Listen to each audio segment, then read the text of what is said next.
আসসালামু আলাইকুম, আমি মোহাম্মদ রুবেল ইসলাম রানা কুড়িগ্রাম ম্যাথ স্কুলের পক্ষ থেকে আপনাকে জানাচ্ছি আন্তরিক অভিনন্দন ও শুভেচ্ছা। আজকে আমরা অষ্টম শ্রেণীর 4.1-এর 4 নম্বর প্রশ্নটি সমাধান করব ইনশাল্লাহ। তো চলুন দেরি না করে শুরু করা যাক। আর আপনি যদি আমাদের চ্যানেলে নতুন হয়ে থাকেন তাহলে অন্যান্য ভিডিওগুলো দেখুন, ভালো লাগলে চ্যানেলটি সাবস্ক্রাইব করুন।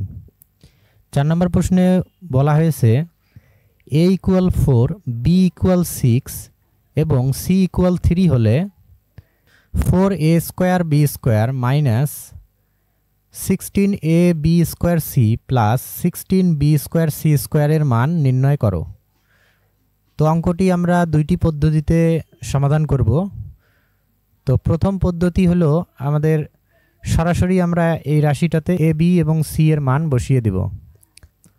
তো প্রথমে আমরা লিখব, দেওয়া আছে a = 4, b = 6, c = 3।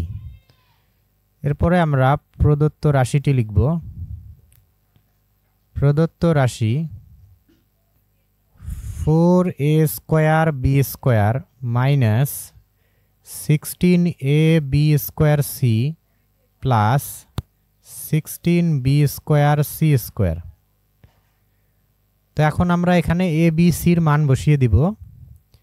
4 ইন্টু এর মান হলো 4, যেহেতু এর স্কোয়ার আছে এজন্য আমরা স্কোয়ার দিব, ইন্টু বির মান হলো 6, বির স্কোয়ার আছে এজন্য আমরা স্কোয়ার দিব, মাইনাস 16 ইন্টু এর মান হলো 4 ইন্টু বির মান হলো 6 আর বির স্কোয়ার আছে এইজন্য আমরা লিখব 6² ইন্টু সি আছে, সির মান হলো 3 ইন্টু 3 প্লাস 16 ইন্টু b² আছে, বির মান হলো 6, স্কোয়ার আছে এইজন্য স্কোয়ার দিব, ইন্টু সির মান 3, স্কোয়ার আছে এইজন্য আমরা স্কোয়ার দিব।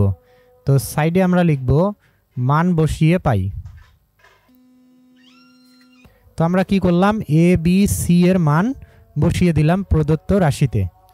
এখন আমরা ক্যালকুলেশন করব। এখানে আছে 4 ইন্টু 4² ইন্টু 6², 4 ইন্টু 4² ইন্টু 6²। তো গুণ করলে আমরা পাচ্ছি 2304।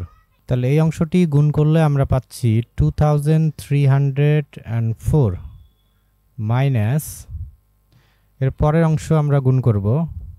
এরপরে আছে 16 ইন্টু 4 ইন্টু 6² ইন্টু 3। তো এটা গুণ করলে আমরা পাচ্ছি 6912। এরপরে প্লাস, তো সর্বশেষ যে অংশটা আছে এটা এখন আমরা গুণ করব। 16 ইন্টু 6² ইন্টু 3² ইকুয়াল আমরা পাচ্ছি 5184।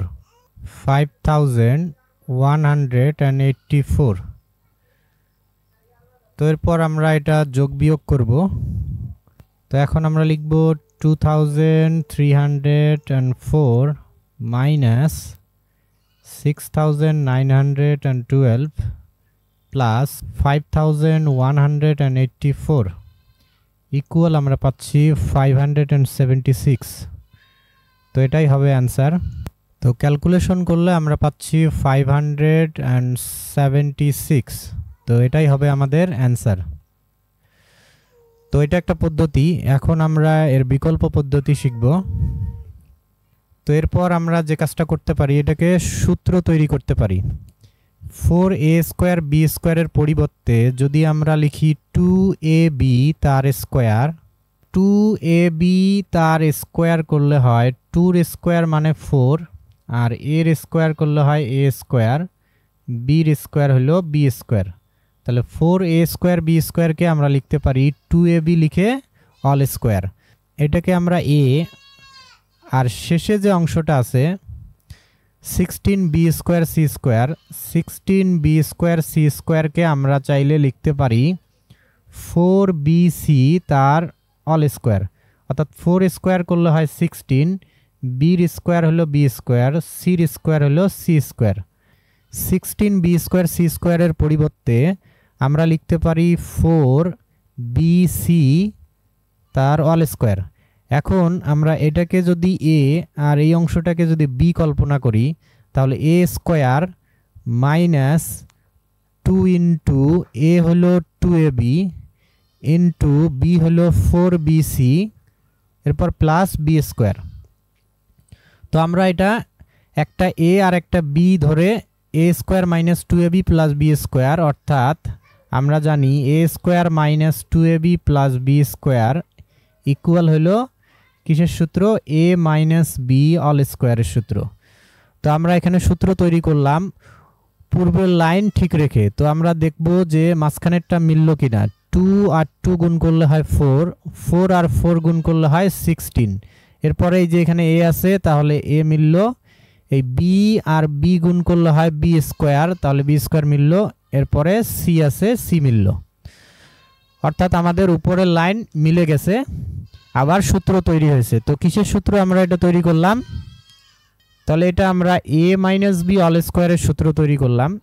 এখানে এ বলতে হলো 2ab মাইনাস বি হলো এখানে 4bc, তাহলে এ মাইনাস বি অল স্কোয়ার। তো এখন আমরা এখানে মান বসিয়ে দিতে পারি। 2 ইন্টু এর মান হলো 4 ইন্টু বির মান হলো 6 মাইনাস 4 ইন্টু বির মান হলো 6 ইন্টু সির মান হলো 3 তার অল স্কোয়ার। তো এখানে আমরা লিখব মান বসিয়ে পাই। তো এখন আমরা এটা ক্যালকুলেশন করব। 2 আর 4 গুণ করলে হয় 8, 8 আর 6 যদি আমরা গুণ করি তাহলে হয় 48 মাইনাস এখানে যদি আমরা গুণ করি 4, 6 এবং 3 গুণ করলে আমরা পাবো 72 তার অল স্কোয়ার। তো এখানে মাইনাস করলে 48 থেকে 72 বাদ দিলে থাকে -24 তার অল স্কোয়ার। তো এখানে এই স্কোয়ারের কারণে মাইনাসটা প্লাস হয়ে যাবে, আর 24 এর স্কোয়ার অর্থাৎ 24 ইন্টু 24 ইকুয়াল হয় 576। তাহলে ইকুয়াল আমরা লিখতে পারি 576। তো এটাই হলো অ্যান্সার। তো আশা করি সবাই বুঝতে পারছেন। তো আজকের ভিডিও এই পর্যন্ত, দেখা হবে অন্য কোনো ভিডিওতে ইনশাআল্লাহ।